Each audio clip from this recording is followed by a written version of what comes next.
Então vamos lá. No programa de hoje vocês vão perceber que a gente está um pouquinho diferente. Vocês já devem imaginar o porquê.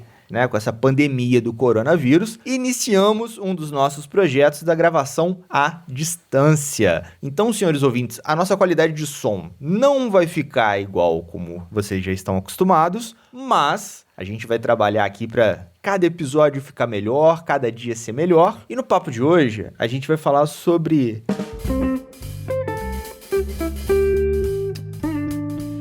E está entrando no ar mais um episódio do Pode Ser Saudável, o seu podcast da Iniciativa Saudável. Aqui você encontra informações sobre tudo o que engloba o estilo de vida saudável. No programa de hoje temos aqui Thiago Castro, ele que é fisioterapeuta e especialista em palmilhas ortopédicas. Seja muito bem-vindo, Thiago. A panturrilha é o segundo coração do corpo. E ela que não poderia faltar, a minha musa da podosfera, idealizadora da Iniciativa Saudável e endocrinologista, combatente contra o coronavírus, doutora Fernanda Castro. Seja muito bem-vinda. E você já conhece os 12 mandamentos do pé diabético? Já, mas e você aí que tá escutando a gente? Eu sou o Felipe do Carmo e aumente o som porque tem muito conteúdo novo chegando para te mostrar que você pode ser saudável. Então vamos lá. No nosso papo saudável de hoje, a gente vai trocar uma ideia sobre eles, nossos pés. Meu pé, meu querido tipo pé. O Castelo Rá-Tim-Bum, né? A Nanda tá cantarolando aqui.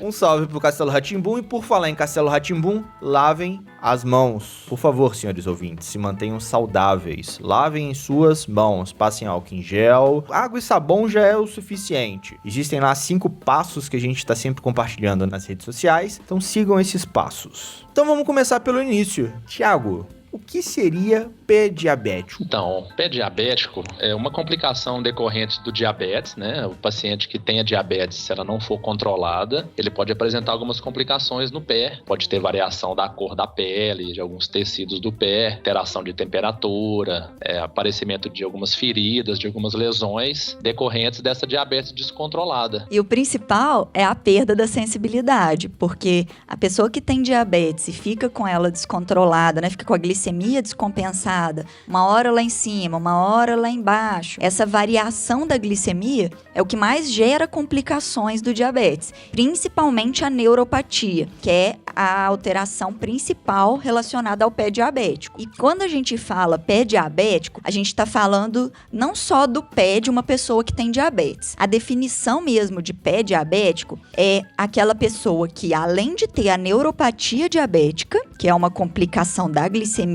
em si, nos microvasinhos que levam sangue para os nervos. Aí esses nervos começam a morrer, as pontinhas deles, e a pessoa diminui a sensibilidade ou desencapa aquele nervo e aí ela fica com a sensibilidade alterada. Algumas pessoas sentem muita dor, outras vão sentir um formigamento. E além dessa neuropatia, a pessoa tem uma alteração nos vasos maiores do corpo. Então, por exemplo, os vasos que levam sangue para o pé como um todo. Então, tem alguma alteração e a pessoa tem algum machucado, alguma infecção, alguma inflamação. E aí fecha a tríade do pé diabético. Então, neuropatia, a doença arterial periférica e a ferida, a lesão, que a gente chama, né? Uma forma que o ambiente entra pelo machucado, é como se fosse assim, os bichinhos do ambiente entram por um machucado ou por uma unha inflamada, por uma unha com fungo, e aí geram uma infecção nesse pé de uma pessoa que tem diabetes. Exatamente, e essa perda da sensibilidade, a pessoa pode estar com o sapato apertado e não sentir, ou ter algum machucado, e isso aí desenvolve uma ferida que, se não for controlada, pode até perder parte do pé ou dos dedos. Então, sim, bastante importante cuidar desse pé. E o mais importante é a gente conseguir mostrar isso para as pessoas que têm diabetes, contar que existe isso, né? E que tem como prevenir. Porque se a gente conseguir identificar uma dessas alterações, tanto da circulação quanto da sensibilidade, a gente consegue ir tratando para evitar que chegue a dar ferida, para evitar que complique explique pelo menos, né? Porque, por exemplo, se a pessoa não tem a sensibilidade, usou um sapato apertado, como o Thiago falou, ou às vezes ela pisa errado e aí deu um calo num lugar diferente, ela quis arrancar aquele calo, abriu um machucado. Se ela não tiver uma circulação boa, realmente aquele machucado não vai cicatrizar. Agora, se ela souber dessa possibilidade de não ter a circulação boa e já procurar o tratamento, que pode ser com um clínico geral, pode ser com endocrinologista, pode ser com angiologista, mas tem, por exemplo, remédios, tem alguns exercícios, tem cirurgias que faz para poder melhorar a circulação dos pés. E aí, melhorando a circulação, a ferida fecha e ela não tem essas complicações que evoluem para amputação, por exemplo, né? Então, a gente consegue evitar muitas amputações só pelo fato de orientar o paciente que existe isso. Exatamente. E essa questão da maneira como pisa é muito importante, porque por mais que a pessoa não tenha nada, não sinta nada, se ela tiver uma pisada errada, isso vai gerar uma pressão aumentada em certos pontos do pé, e isso pode gerar um calo e futuramente, se não for cuidado, pode até abrir uma ferida. Então, essa questão de pisar corretamente, pisar com conforto, distribuir o peso do corpo pela maior área possível do pé, isso é fundamental para manter a saúde dos pés. E também utilizar o sapato mais adequado, né? Um sapato mais arredondado na ponta, né? De preferência, às vezes, não sei, até um número um pouco maior, para não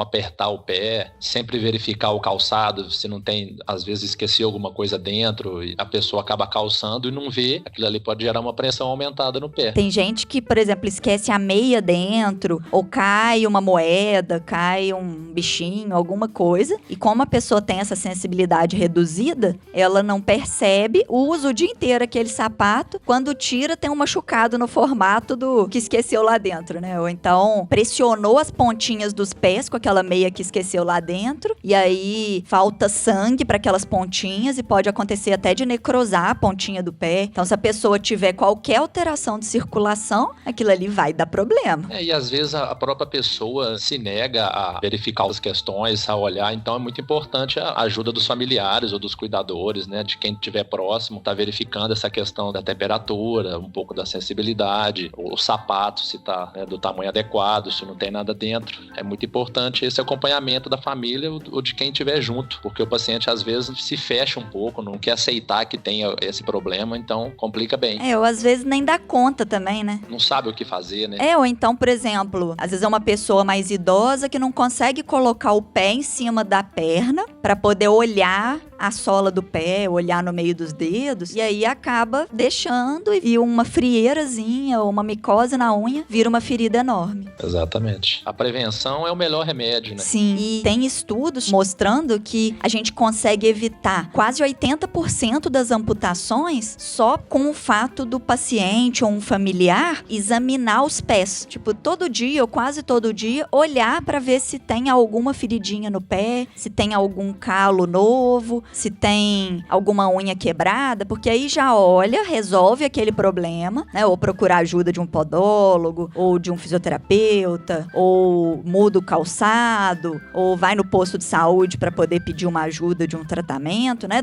Quando já tem uma ferida. Então, só de observar o pé, de fazer o autoexame, né? Só de olhar mesmo, palpar ali, mexer nos dedos, a gente já consegue evitar muitas amputações. E quando um profissional de saúde examina os pés dessas pessoas que têm diabetes pelo menos uma vez ao ano, né, normalmente de 1 a 2 vezes ao ano já é suficiente, a gente consegue evitar mais ainda as complicações, evitar que os pacientes sintam dor, evitar que gerem machucado, que gerem paradas de trabalho, por exemplo. Tem muita gente que machuca o pé e aí não consegue utilizar a botina lá do EPI do trabalho dele, ou não consegue pisar mesmo, não consegue trabalhar e aí acaba faltando o trabalho, acaba às vezes sendo despedido porque faltou muito, né? Então, assim, entra também nessas questões trabalhistas, nas questões econômicas. Então, uma pessoa que é autônoma, né, que trabalha por conta própria, se ela não pode trabalhar, se ela não pode se movimentar para poder realizar o trabalho dela, para a maioria das profissões, isso gera, assim, um impacto muito grande, porque aí vira um ciclo desvirtuoso, né? Porque a pessoa machuca e não trabalha, aí não tem como, às vezes, comprar um remédio,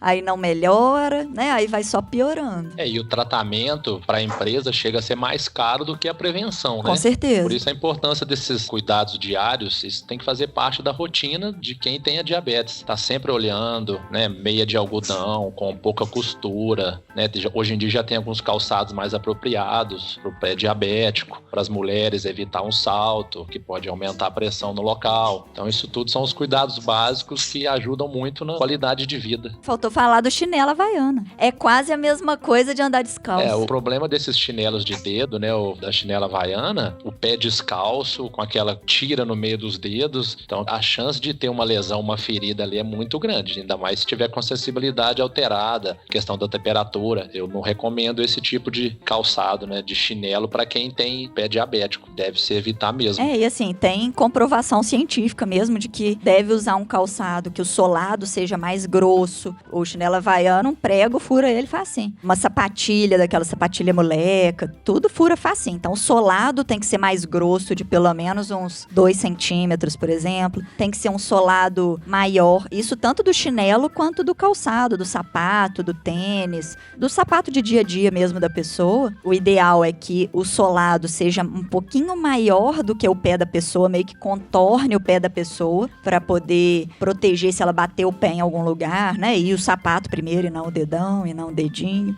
Ser um calçado que tenha uma certa maciez no solado e que, assim, por exemplo, na hora que a pessoa pise, o pé não fique como se fosse numa madeira, né? Como se fosse no chão, que o solado, a palmilha possa se modelar um pouquinho ali, né? Para absorver um pouco o impacto.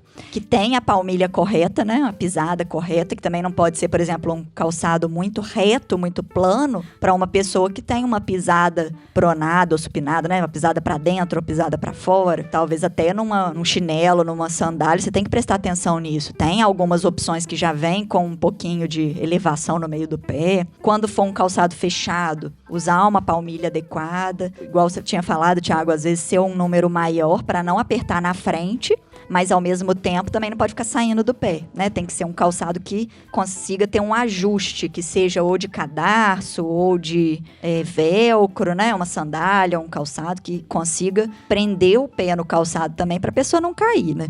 E sem tiras também no meio dos dedos, sem tirinha muito fina que possa gerar machucado. Tem que ser bem macio, não pode ser um sapato duro, ele tem que ser flexível. A gente tem até os 12 mandamentos do pé diabético. 12 passos.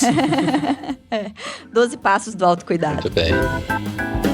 Uma pergunta frequente que eu comecei a olhar aqui na internet, a gente até já levantou, né? O que causa o pé diabético? Seria uma diabetes descompensada. Mas é qualquer diabetes descompensada? A pessoa acabou de descobrir, opa, estou diabético, eu tenho pé diabético? Qual o nível de descompensação? Tem tempo para poder gerar essas neuropatias, né? Pois é, no caso do diabetes tipo 1 ou dos outros tipos de diabetes que aparecem de repente, assim, de uma vez, a gente só vai ter complicação por conta de alterações de glicemia depois de uns 5 a 10 anos. Agora, considerando que uma pessoa que tem diabetes tipo 2, que é o tipo de diabetes da maioria das pessoas, né, assim, mais de 90% das pessoas que têm diabetes é do tipo 2.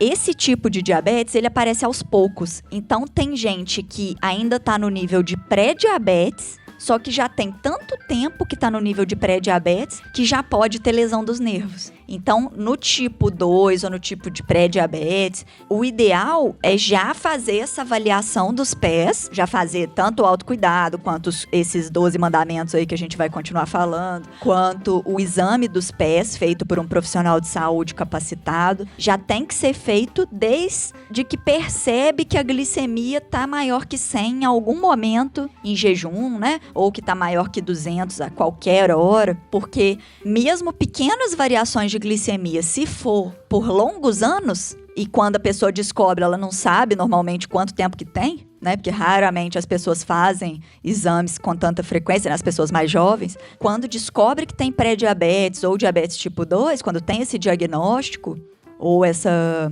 suspeição, né, por parte dos profissionais de saúde, se já tiver como tomar um cuidado maior com o pé, já vai ter muito mais benefício e evitar complicações, né? Evitar que uma neuropatia acabe gerando uma ferida. Mas é bem possível, né? A pessoa ser portador de diabetes, se for bem controlada, tiver uma vida saudável, alimentação correta, fazer exercício físico, não ter problema nenhum nos pés, né? Se eu, como uma pessoa normal, assim, não precisa esse cuidado extra desde que ela tenha a doença controlada, não é isso? Sim, com certeza. Esses cuidados, né, dos 12 mandamentos, o ideal é que todo mundo tenha, até quem não tem diabetes, para evitar uma ferida no pé mesmo, né? Mas quem tem diabetes tem um plus aí de risco para ter neuropatia, então tem que ter um cuidado redobrado. E as pessoas que são bem controladas ou que têm só pré-diabetes, tem que fazer essa avaliação anual com um profissional de saúde, que chama Exame dos Pés, que daqui a pouco a gente fala um pouquinho. E fazendo essa avaliação, a gente consegue saber o nível de neuropatia. Se já tem alguma alteração, a gente pode ter alguns tipos de tratamento que vai reverter essa alteração, ou pelo menos não deixar que ela progrida, não deixar que ela piore. Correto. Né? Então, assim, tem muita gente que tem diabetes há muitos anos e que a gente faz o teste de neuropatia e que tá tudo normal. Faz a avaliação circulatória e tá tudo normal. Ou tá um pouquinho alterado, né? A gente tem só que aumentar a atividade física, aumentar o estímulo da movimentação daqueles músculos, usar um calçado mais confortável para não pressionar nenhuma parte do pé, não diminuir a circulação, não, como se fosse assim, não atrapalhar a inervação de nenhuma parte do pé. Então, assim, a gente tem cuidados de hábitos de vida mesmo que podem ser tomados para melhorar esses sintomas. E hoje em dia, nessa questão da quarentena, as pessoas estão mais em casa, diminui um pouco o ritmo, né, de atividade física. A gente falou bastante da circulação. A circulação é fundamental nessa questão da saúde dos pés. Então, essas pessoas que estão ficando muito em casa, os idosos que não estão saindo para nada,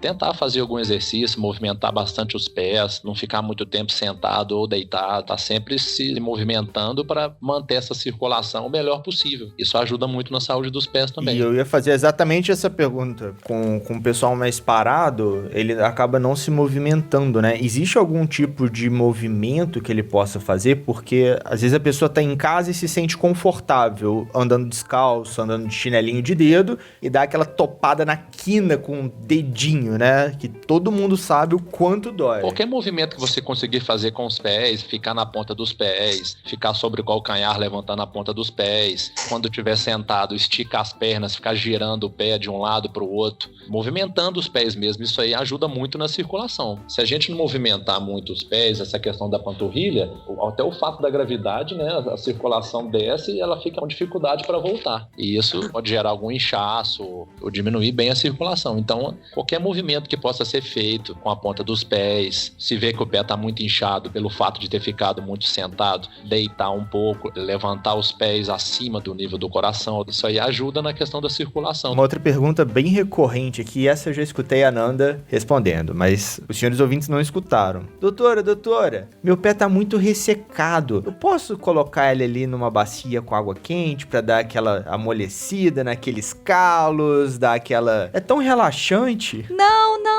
por favor.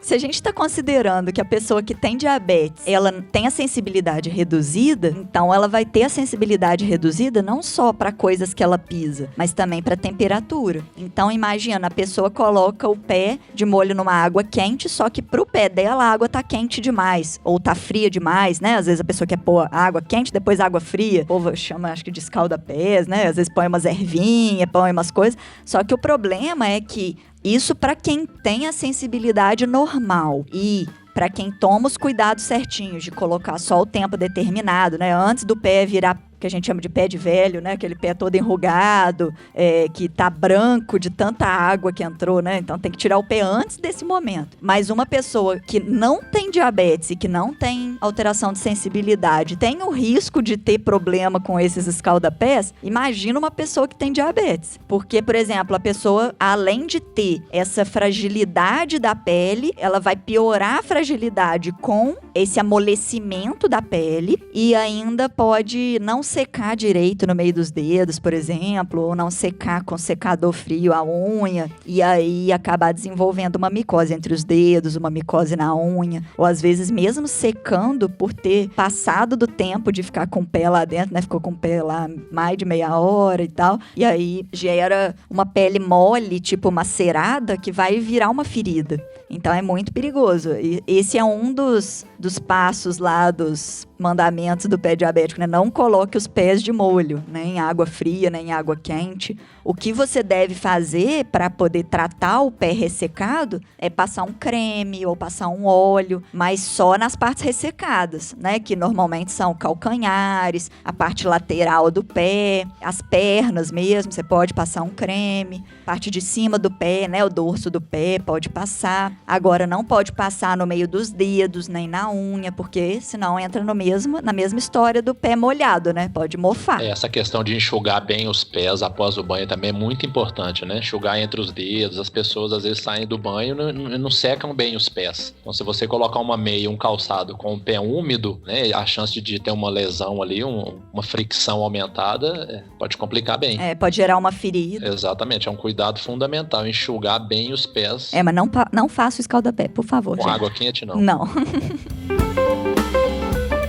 Como que a gente pode orientar os pacientes a cortarem a unha? Porque já que eles estão com os pés sensíveis, pra eles arrancarem aquele bife no dedão, né, pouco custa. Aí a gente já sabe que às vezes a paciente tem uma micose no pé, tem um fungo ali, então é mais fácil de rolar uma infecção. Então, isso aí tem que fazer parte dos cuidados básicos. Se a pessoa não conseguir fazer isso, né, pedir algum familiar ou ajudante para fazer, e se realmente não tiver ninguém, procurar a ajuda do podólogo, que eles já trabalham com isso, já tem muita prática nessa questão de cortar a unha, de tratar uma possível micose, alguma ferida. Então, assim, se não tiver ninguém para fazer, se a própria pessoa não conseguir fazer da maneira correta, procurar a ajuda de um profissional ajuda muito. É verdade. Também, assim, não dá para ser qualquer profissional, né? Assim, não pode ser... Posso ir na manicure? Então, assim, algumas manicures têm noção, outras não. Então, o ideal é ir pelo menos uma vez numa podóloga que tenha um conhecimento básico, né? Principalmente sobre os pés diabéticos, sobre os cuidados de enfermagem, né? A gente tem até uma aqui para indicar. Suzy patrocina a gente.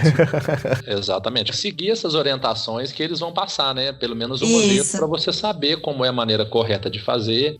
Aí, com base nisso, você mesmo já pode fazer em casa. Isso, verdade. Isso que eu ia falar. Então, assim, às vezes ir com um cuidador também, né? Pro cuidador poder aprender a ajudar a cuidar. Mas vocês vão ver que, assim, que é basicamente evitar cortar a unha, porque quando a gente chega a precisar cortar a unha, é porque a gente deixou crescer demais. Então, o ideal é lixar com aquelas lixas descartáveis mesmo, sabe? Aquelas lixas amarelinhas. Lixa de unha, né? Lixa de unha amarelinha, né? Que eu falo pra paciente, né? Aquelas lixas que mulher usa, que lixa a unha em qualquer lugar, sabe? Aquelas mesmo. E aí, você usa uma pra cada vez que for lixar. Então, por exemplo, uma lixa, você compra um pacotinho de lixa, uma lixa por semana. Aí, você lixa todas as unhas de forma reta. Então, não é pra ficar arredondando a unha, porque isso aumenta o risco dela encravar. Então, lixa a unha de forma reta, o mais rente do dedo possível, mas também sem arrancar bife, né? Então, vai lixar a unha e você pode lixar os cantinhos também que tiverem fincando ali na pele e dar uma leve arredondadinha. Então, assim, vai ficar como se fosse um quadrado de pontinha redonda, né? Assim, uma beirada de quadrado, mas com as pontinhas, os biquinhos só um pouquinho arredondado. E você lixando toda semana, você evita de ter que colocar tesoura ou cortador de unha, que são os que mais fazem machucar. Evita da unha ficar grande e quebrar quando você estiver andando, né? Então, tem algumas pessoas que vão correr ou então vão usar um sapato que não tá acostumado e aí, quando tira o sapato, a unha tá quebrada. Então, isso é um risco para infecção, é uma porta de entrada para bactérias, para fungos e isso pode complicar muito. Então, essa questão de lixar as unhas é um dos cuidados que a pessoa tem que ter no dia a dia. E falando um pouco mais dos exercícios, né, é muito importante a pessoa saber que não pode deixar os pés parados, né? Essa questão da circulação é muito importante. E só de melhorar a circulação diminui bastante a chance de ter uma isquemia, uma trombose ou algum outro problema associado a essa questão da neuropatia. Então é muito importante estar sempre movimentando bastante os pés, principalmente quem tem complicação de circulação. E eu te falo que eu tenho paciente, principalmente os que têm diabetes do tipo 1, que além de controlar controlar a glicemia, muitos precisam de exercícios mesmo. Eu já consegui tratar uma neuropatia de uma menina de menos de 20 anos, acho que ela tava com 17, 19, não sei. Ela tava com uma neuropatia muito forte, assim, sentindo dores nas pernas, nas duas pernas, muitas dores que tava dificultando fazer as coisas do dia a dia. Ela até continuava indo na academia, porque ela fazia academia, mas ela sentia muitas dores. Aí a gente controlou as glicemias dela, né, através de regulagem de dose mesmo de insulina, que hora tava mais, hora tava menos, e ela fez fisioterapia. Ela fez os exercícios focados para os pés, para as pernas, e aí com a melhora da circulação das pernas, ela conseguiu melhorar da neuropatia, porque além de você não ter a inflamação que a variação do açúcar do sangue gera, né, que isso a gente controlou, ela ajudou a circular mais sangue ali naquela região e ir reencapando os nervos e melhorando o sangue que estava chegando para os nervinhos mais da ponta dos pés, das pernas. Então é possível sim melhorar a neuropatia com exercícios mais direcionados para as pernas. E a gente que é da área costuma dizer que a panturrilha é o segundo coração do corpo. Então, assim, quanto mais forte as panturrilhas estiverem, melhor a chance do retorno venoso ser o mais próximo do normal, ser mais correto. Então não pode ficar parado, tem que fortalecer a famosa batata da perna. E os pacientes que têm essa neuropatia, eles podem praticar qualquer tipo de atividade física? Porque a gente está sempre falando de praticar atividade física, de fortalecer e tal. Ele pode pegar e correr na universidade, ele pode praticar uma luta, ele pode fazer balé, dança, né? Desde que esteja controlada, né, igual a gente falou, se a diabetes não estiver descompensada, se essa neuropatia não estiver muito agravada, né, se a sensibilidade ainda estiver preservada, eu acho que nada impede. Você precisa fazer algo tão extenuante que vai gerar um estresse muito grande no pé, mas se você tiver com uma meia adequada, com um calçado adequado, se você tiver a pisada errada, né, se você estiver usando uma palmilha que vai distribuir melhor a pressão nos seus pés, acho que nada impede de fazer qualquer exercício físico, desde que com cuidado. Eu penso assim. E por falar em palmilha, eu tava lendo aqui, existem pessoas que têm uma pisada errada, e isso pode gerar um tipo de lesão no pé, né? Exatamente. Já trabalho com palmilhas há 11 anos, então é muito difícil você encontrar uma pessoa que tenha a pisada perfeita, né? Isso é bem complicado. Então, se você tiver uma pisada ou para dentro, que é o pé pronado que a gente fala, ou uma pisada para fora, que é o pé supinado, isso gera uma pressão aumentada nos pontos que estão tendo contato, né? Essa pressão aumentada não só para o pé diabético, mas para todos. Isso pode gerar alguma lesão no pé, no tornozelo, até mesmo no joelho, quadril. O fato da gente corrigir a pisada, melhorar a área de contato do pé com o chão, isso aí alivia muitas dores, evita muitos problemas, até para quem não faz exercício físico, né? Só caminhada do dia ou trabalha muito em pé.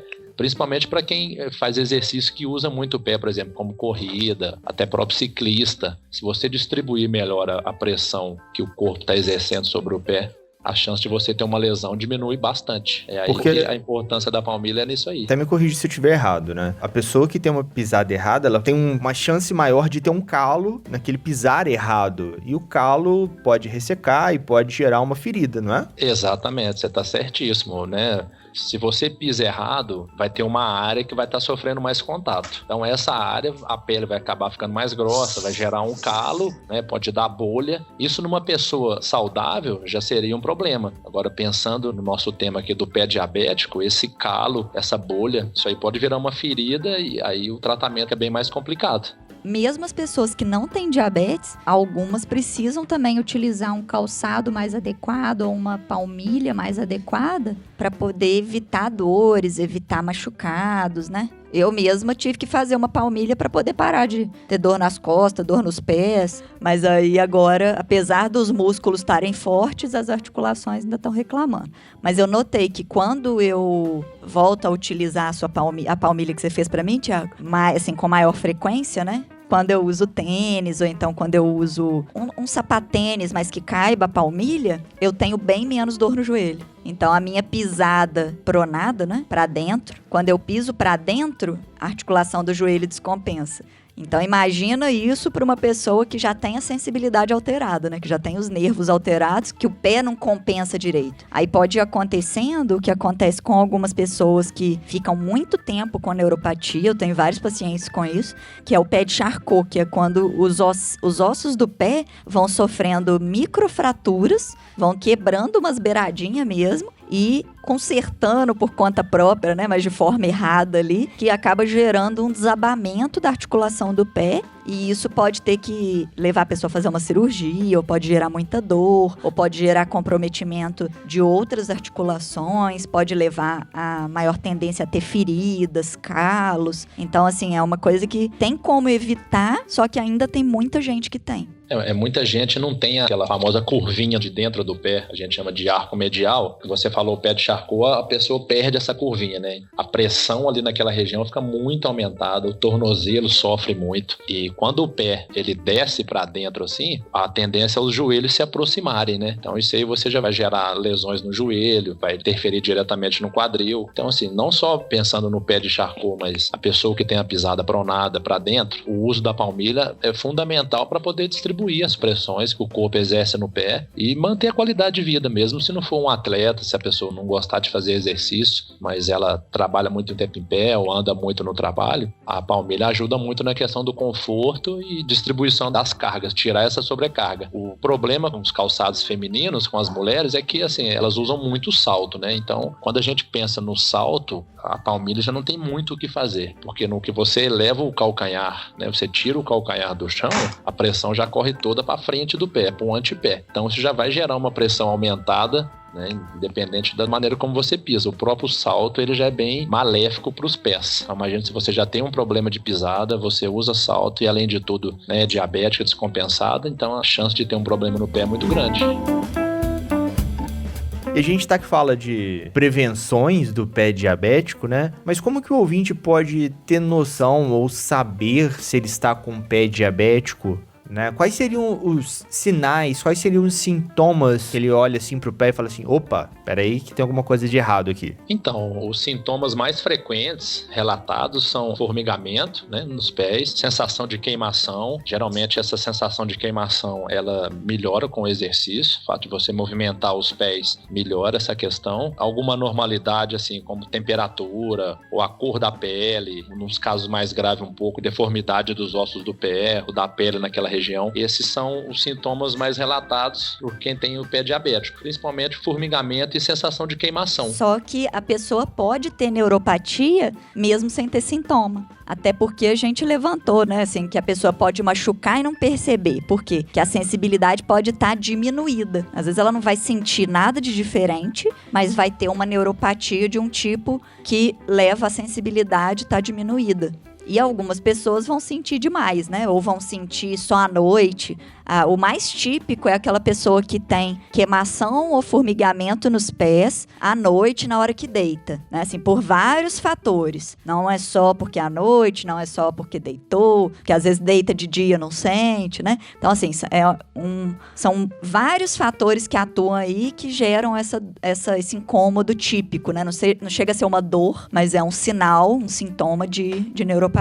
Se for pensar num caso mais grave assim, são esses que a gente falou, né? Formigamento e a sensação de queimação. Se a pessoa notar que tá tendo isso, já tem alguma coisa descompensada, né? É verdade. Mas o ideal é ela fazer o exame dos pés mesmo antes de sentir alguma coisa. Como prevenção. Porque, sim, esse exame dos pés, que eu tanto falo, né? É um exame que qualquer profissional de saúde treinado, né? Tem um curso específico que eu já fiz, o Thiago já fez, a Cíntia, que é a enfermeira lá da clínica, já fez. E a gente tenta ir reproduzindo também, né? Ir passando essa informação e fazendo esse curso para outros profissionais de saúde. Então, esse profissional de saúde treinado, ele pode fazer um exame específico dos pés, que avalia a sensibilidade dolorosa, avalia se a pessoa está sentindo quente ou frio, avalia se ela sente sensibilidade vibratória. Então, por exemplo, se ela estiver num carro ligado, ou se um celular tocar, né? Então, assim, através de vibração, a gente percebe que tem alteração dos nervos, e isso é relevante porque essa vibração é a primeira alteração que acontece. Então, algumas pessoas têm o exame dos pés todo normal, exceto essa vibração.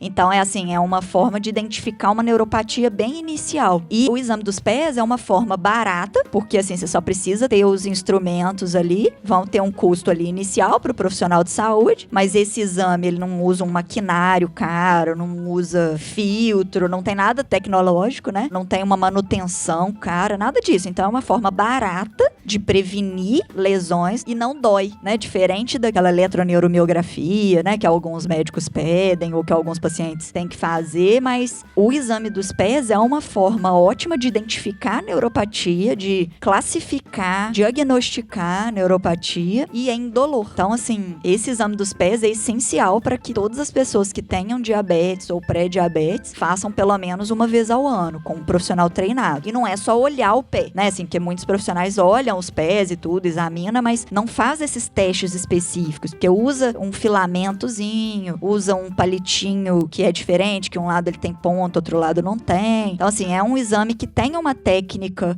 padronizada, certificada, né, publicada, tem evidência científica de que a pessoa fazendo aquele exame e dando alterado, ela tem neuropatia. Que se der normal, ela não tem neuropatia. E dependendo do tipo de alteração, ela tem um tipo de neuropatia, outro tipo. E cada tipo vai ter um tratamento diferente. Exatamente. E o exame é muito importante para quantificar que grau que está essa neuropatia, né? Sabendo em que grau que ela está, se está no início ou se está mais avançado, a forma de tratamento varia um pouco. Sim, e também para a pessoa tomar essa consciência, né, de tipo, não, eu tenho uma neuropatia inicial, então assim, eu não tenho tanto risco de machucar o pé sem ver, mas eu tenho que cuidar do mesmo jeito. Ou então uma pessoa que tem uma neuropatia assim, não sente nada que faz com o pé do joelho para baixo. Várias pessoas já fiz o exame, deu assim, nada que ela fizer com o pé, então se ela pisar num chão quente, se ela usar um sapato que machuca, se ela chutar uma mesa, nada disso ela vai sentir.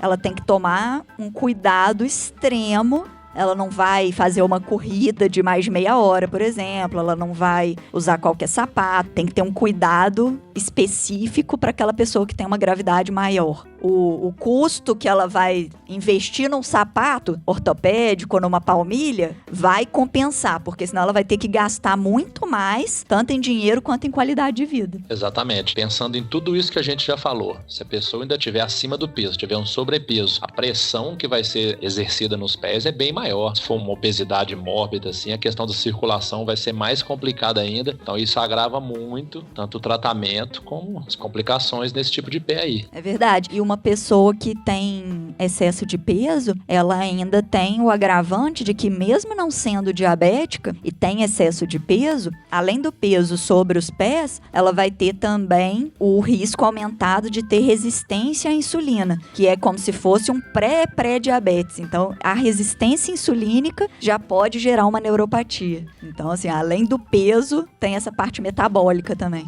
Exatamente. E outra coisa, os pés são o único contato nosso com o chão, é a única interface do nosso corpo com o chão. Então, e eles suportam o peso do corpo todo. Por isso a importância de manter sempre um peso adequado, para não sobrecarregar as articulações do tornozelo, consequentemente joelho, quadril. Então isso aí interfere diretamente na saúde dos pés, manter o peso em dia. Beleza, a gente tá falando de sintomas, a gente tá falando de formas de cuidar e de prevenir, né? Que isso é muito importante, senhores ouvintes. Mas qual seria o tratamento para o pé diabético, né? Imagino eu que o controle da glicemia, a prática de atividade física faz parte do tratamento, né? Eu acho que consultar um médico primeiramente, né? Para determinar que grau que tá aí, né?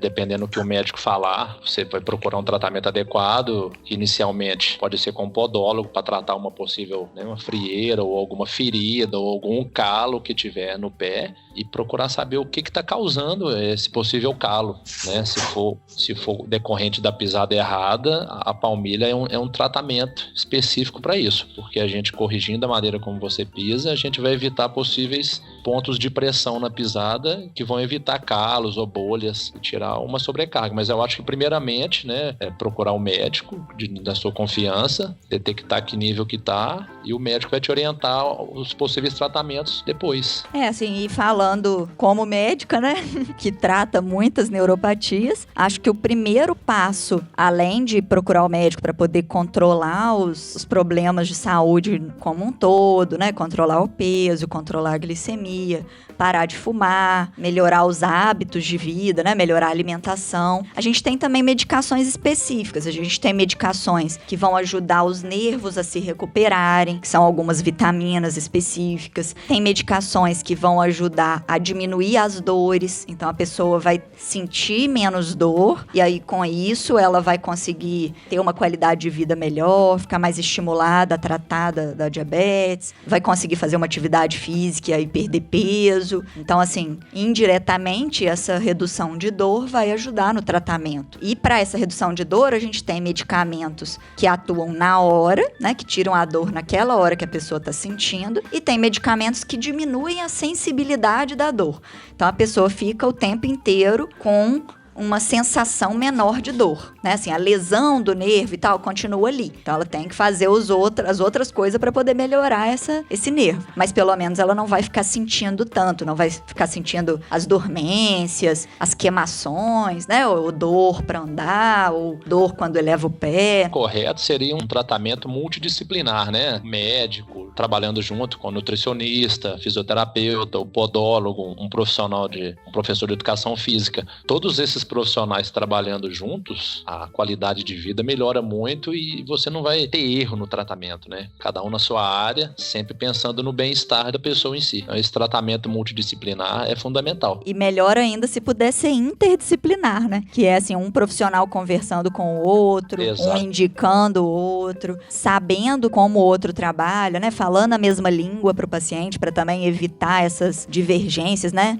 Então, se todos os profissionais de saúde seguirem as evidências científicas mesmo, né, mais atuais, então profissionais atualizados. Às vezes um profissional pode trocar uma ideia com outro, por exemplo, você não acha que se a pessoa fizer um tratamento da ansiedade para conseguir controlar a alimentação, ela vai melhorar mais da neuropatia, porque ela vai conseguir perder peso, e aí o educador físico foca a atividade física na parte aeróbica, por exemplo, né? Então, assim, um conjunto de atuações, né, por vários profissionais, mas todos com o objetivo comum mesmo do bem-estar geral do paciente como um todo. Exatamente. E essa questão da ansiedade é muito importante, eu não tinha lembrado disso, mas ainda mais nesses dias atuais dessa questão da quarentena, essa ansiedade piora muito todos os quadros. Aí você já viu, vira uma bola de neve. Vira uma bola de neve e a pessoa vira uma bola também, né? Com todo respeito. Final da quarentena, o pessoal ia murchando a barriga pra prender a calça. Tá difícil. Não, mas o povo vai fazer exercício, amor, eu tenho fé. A minha fé está devota aos cientistas nesse momento. Não gasta não, né? Não tô preocupado se o pessoal fazer exercício. Tô preocupado se o pessoal vai sobreviver, vai lavar as mãos, vai se cuidar. Mas voltando ao pé diabético, a gente já sabe que se o pessoal não fizer o tratamento, ele só vai agravar e ter mais complicações. Caso ele faça o tratamento, ele tem como melhorar, recuperar essa sensibilidade dos nervos. Além, assim, você utilizou o exemplo daquela paciente que você atendeu. No entanto, existem outros casos. Sim, tem outros casos que melhora, mas normalmente quando são casos que já tem anos de evolução, né, assim, já tem muitos anos que a pessoa tá com a diabetes compensada e às vezes nem sabia. Vou usar o exemplo do seu avô, tá, amor? Vovô, eu te amo, tá? A primeira vez que eu fui lá, aliás, não lembro se foi a primeira vez, mas uma das primeiras vezes que eu fui lá, eu já fiz esse exame dos pés nele, já notei que a glicemia dele, ele só acompanhava a glicemia de jejum, ou seja, jejum tava sempre bom. Só que depois que ele comia, a glicemia ia lá nas alturas, e ele não tratava essa glicemia depois que ele come. Então ele ficou aí pelo menos uns 30 anos, né, 20 a 30 anos, com a glicemia depois que come alta. E isso foi lesando ele sem ele saber, tanto que desde o primeiro exame dos pés, ele já não sente nada praticamente dos testes que a gente faz, do joelho para baixo. Então, assim, o presente de Natal dele daquele ano que eu fiz o exame foi um um sapato ortopédico para ele trabalhar. Porque a gente viu que se não fizesse isso, né, se ele não usasse um sapato apropriado, ficasse usando calçado que já tá ali viciado com a pisada, que já tá furando, que ele ia acabar machucando e evoluindo aí até para uma amputação, né, para uma coisa pior e que ia atrapalhar muito a qualidade de vida dele. Mas, né, assim, no caso dele, que tem 20, 30 anos de comprometimento aí dos nervos, é muito difícil recuperar. Talvez, se a gente tiver a oportunidade de acompanhar ele bem controlado da glicemia por uns 20 anos e tratar com as vitaminas específicas, ele fizesse atividade física, né, assim, juntasse nesse tratamento multidisciplinar, se a gente conseguisse convencê-lo, né, de aceitar um tratamento multidisciplinar, talvez em alguns anos a gente conseguisse recuperar. Agora, uma pessoa que consegue identificar a neuropatia cedo, que consegue já tomar os cuidados, já melhorar os hábitos, às vezes nem precisa usar medicamento ainda, mas fazer aquele acompanhamento assim que precisar usar remédio, já começar, né, fazer o acompanhamento médico, fazer atividade física, ter uma alimentação mais saudável, a pessoa vai conseguir regredir daquela neuropatia ou pelo menos não piorar, né? Então, assim, muitos conseguem melhorar. Só que como a gente já pega essa neuropatia muitos anos avançada, a gente vai ter que apostar ali aqueles mesmos muitos anos para conseguir retroceder. Só que como entra a questão idade, entra a questão sedentarismo, né? As pessoas às vezes não dão continuidade ao tratamento, tomam o remédio um tempo, depois para, tanto por falta de orientação, quanto por falta de dinheiro mesmo, né? Porque são medicamentos caros e que raramente dá no SUS. Mas, né, assim, possibilidade tem. Mas a pessoa tem que fazer sua parte, tem que identificar cedo. E mesmo nesses casos que não consegue reverter a questão da sensibilidade, o que a gente pode fazer para melhorar a qualidade de vida ou manter a qualidade de vida que ele tem, além dos exercícios físicos, essa questão do sapato adequado. Então, se você colocar um sapato adequado com uma palmilha personalizada de acordo com o seu pé, de cada pé, a chance de você ter uma lesão no pé diminui muito. Então, por mais que você não sinta, não tenha sensibilidade, se você estiver pisando corretamente, com um calçado confortável, né, a chance de ter um problema diminui bastante. Muito bom. Então fica aqui aquele aviso, se está no início, senhores ouvintes, pode regredir. Então, se cuide. E estamos chegando ao final de mais um episódio do Pode Ser Saudável. E no programa de hoje tivemos aqui Thiago Castro, nesse primeiro episódio à distância, né? Vamos ajustando aqui alguns pontos na nossa forma de gravar, mas o Thiago foi o nosso primeiro convidado aí, aceitou esse desafio, essa empreitada aí de startarmos essa conversa. Qual seria a sua mensagem para os nossos ouvintes, Thiago? Então, eu queria deixar uma mensagem final aí, todo mundo se cuidar nessa questão da quarentena, não abusar, evitar sair de casa, se sair só o necessário, cuidar bem dos idosos, essa questão da alimentação controlada, procurar alguns alimentos que melhoram a imunidade para aumentar a sua chance de, porventura, contrair o vírus, conseguir vencer ele e não ficar parado, gente. Quem tiver em casa, independente se é um apartamento, se é uma casa grande, dá para se movimentar, dá para fazer alguns exercícios em casa. É de fundamental importância estar se movimentando, não ficar parado, só comendo. E você, minha musa da podosfera, qual seria a sua mensagem final para os nossos ouvintes, nossos amigos diabéticos, nesse primeiro episódio à distância? Tá certo que você tá do meu lado aqui, mas qual seria a sua mensagem para os nossos ouvintes? Cuidem dos seus pés, mas não só dos pés que precisa cuidar para poder evitar o pé diabético. Então, as pessoas que têm diabetes têm que fazer essa avaliação para ver como que tá essa questão da neuropatia e ter todos os cuidados dos 12 mandamentos aí. Se você não gravou, escuta de novo para poder retomar e ver se você aprendeu todos direitinho. E a minha mensagem final é sempre aquela velha máxima. Sigam as nossas redes sociais, Instagram, Facebook, iniciativasaudável.com. Escutem e compartilhem todos os nossos episódios. Muitos novos estão vindo. Agora todos os nossos episódios estão no YouTube, então se você tem aquela tia, aquele tio, aquele amigo que ainda não conhece o universo dos podcasts e não sabe onde escutar, você pode mandar aquele link do YouTube que certamente ele já conhece. Manda o link das plataformas de podcast, Spotify, Deezer, Apple Podcast, Castbox ou outro agregador de sua preferência para quem já conhece o universo dos podcasts. E no mais, aquele abraço!